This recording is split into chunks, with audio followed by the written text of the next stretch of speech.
विवेक यादव जी, गाजियाबाद से। राधे राधे। राधे राधे महाराज जी। महाराज जी, परीक्षा में कुछ असफलताओं के बाद मन व्यथित रहता है। एक तरफ लगता है कि मैं कहीं अपने साथियों से पीछे छूटता जा रहा हूँ, दूसरी तरफ लगता है अगर सफल नहीं हुआ तो मेरा क्या होगा। महाराज जी, ऐसे में महाराज जी मेरा मार्गदर्शन करें कि हाँ मैं बिल्कुल, कैसे। ये नई अवस्था में ये सोच तो होती है। अगर बच्चा हम एकाग्रता पूर्वक अपने पाठ को, तो हमें लगता है कि फेल कैसे हम हो गए। आपके ग्रंथ इतने बड़े बड़े नहीं, हमारे ग्रंथ इतने मोटे मोटे हैं।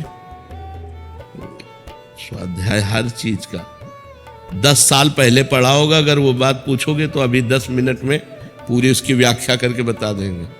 अगर आप प्रयासरत हो, प्रयत्नरत हो, तो अपने विषय में असफल कैसे हो जाते हो।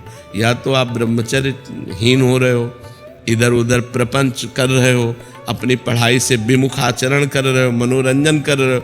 नहीं तो बच्चा, अपने चैप्टर को हमें 1 साल दिया जाता है, 1 वर्ष दिया जाता है अपने चैप्टर को कंठस्थ करने के लिए, पुष्ट करने के लिए। कितनी पढ़ाई होगी। बिल्कुल, मतलब जिस विषय में लगो उस विषय में एकदम।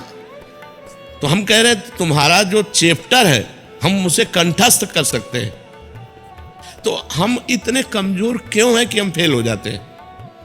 अगर ये हो कि भाई टीचर कोई पक्षपात करता है तो बात अलग है, नहीं तो हम फेल क्यों हो जाते हैं। कहीं ना कहीं हम गलत हैं। हम अपनी गलती को सुधारें। और असफलता मिलना सफलता का एक प्रतीक है कि हमें और जोश आना चाहिए।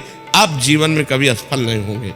रात दिन पढ़ाई करो, ब्रह्मचर्य से रहो, भगवान का नाम जप करो, माता पिता की आराधना करो। कौन सी उन्नति जो तुम्हारे चरणन चूम ले, कौन सी उन्नति जो चरणन चूम ले। इसलिए हमें तो लगता है कि हम अपने धर्म ग्रंथों को ऐसे याद किए हैं जैसे काका गागा नहीं याद किया जाता, ऐसे याद। उठते बैठते चलते फिरते जो पद है, पूरी 84 जी, पूरा सुधा निधि जी, पूरी सेवकवाणी, पूरी स्फुटवाणी, उसे जिस विषय में लगे तो अपने विषय में लगे, जिस विषय में लगे तो एकदम लगे। तो आप फेल कैसे हो गए। अपने विषय का ज्ञान आपको क्यों नहीं है। ऐसा तो कोई चैप्टर प्रश्न दिया नहीं जाता जो क्लास का ना हो। मान लो आप 12वीं में हैं तो 12वीं के क्लास के अंतर्गत ही आपको दिया जाएगा। ऐसा नहीं है कि आपको आगे का दिया जाए। आप जितनी क्लास में पहुंचते जाएंगे योग्यता, उतना ही आपको प्रश्न दिया जाएगा। तो हमको अपने चैप्टर को घुस करके घुन की तरह लगना चाहिए। जैसे गेहूं में घुन लग जाता ना, पूरा खोखला कर देता है, ऐसे में अपने चैप्टर में लग करके पूरे चैप्टर को अपने माइंड पे बैठा लेना चाहिए। हमारा माइंड बहुत विस्तार से है, अनंत जन्मों के संस्कार भरे हुए हैं। छोटी सी चिप में मन की अनंत जन्मों के, तो ये सब पूरा आपको भर लेना चाहिए। कहीं ना कहीं आप प्रमाद कर रहे हैं, कहीं ना कहीं आप त्रुटि कर रहे हैं, उसको संभालिए। नहीं तो ये निराशा ऐसी बढ़ जाएगी कि जीना मुश्किल हो जाएगा। बच्चे अभी बच्चे हैं ना, अब जैसे देखा कि जैसे इन्होंने कहा हमारे दोस्त सफल हो रहे हैं, तो दोस्तों के सामने नीचा, घर परिवार में जाने पर कि यार हमने यार इतने रुपए लगाए और तुम फेल हो गए यार, ठीक नहीं है। अब वो अंदर से इतना घुट जाता है कि उसे एक रास्ता दिखाई देता है।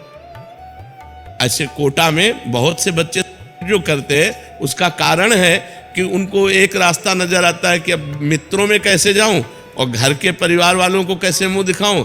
हर जगह ये आता है कि फेल फेल फेल, तो इससे अच्छा है कि हम कर लेते। कोई रास्ता थोड़ी है। आप भूत प्रेत बनोगे, फिर नाना प्रकार के और दुख भोगोगे।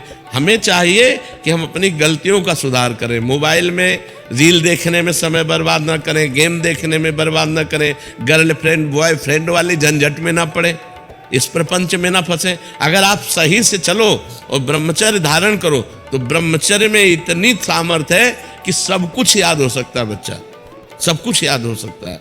तो आप निराश मत हो, सही में चल और आगे उन्नति को प्राप्त हो। ऐसा नहीं कि बराबर अवनति हार ही हाथ लगेगी, ऐसा नहीं है। आप प्रयासरत रहो, ठीक है।